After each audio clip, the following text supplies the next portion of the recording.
origine. Ouais. Alors, il y a les considérations géostratégiques, évidemment, qui sont très intéressantes pour qu'on comprenne un petit peu le dessous des cartes, pour éclairer ce qui est en train de se passer. Il y a les chiffres aussi, mais tout ça est toujours un peu impersonnel, un petit peu froid. Alors, on va vous montrer les visages de certaines des victimes de cette répression. Ce sont nos éclaireurs qui nous les montrent.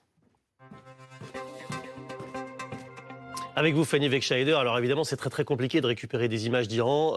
Montrez-nous ce qui a pu échapper à la censure. Oui, parmi les quelques images qui ont filtré depuis la coupure d'Internet la semaine dernière, eh bien, on a quelques images authentifiées. Par exemple, de Téhéran, images de nuit, vous le voyez avec ces manifestations, ces affrontements. On les voit assez clairement avec ces panaches de fumée, ces altercations donc, entre la population.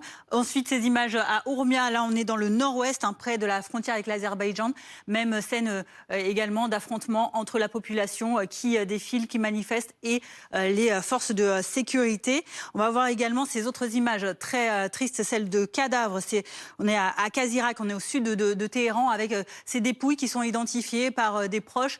On est dans une morgue près d'une mosquée où des dizaines, voire des centaines de corps sont exposés pour être identifiés. Voilà ce qui représente cette répression à l'heure actuelle, le peu d'images qui arrivent à filtrer. Et on a pu retrouver certains des visages, certains des noms aussi de ceux qui sont dans ces fameux sacs que vous venez de nous montrer. Oui, regardez par exemple Erfan Soltani, on en parle beaucoup dans les médias ces dernières heures parce qu'il a été arrêté la semaine dernière, jeudi, lors d'un soulèvement à Karaj, à 30 km de Téhéran.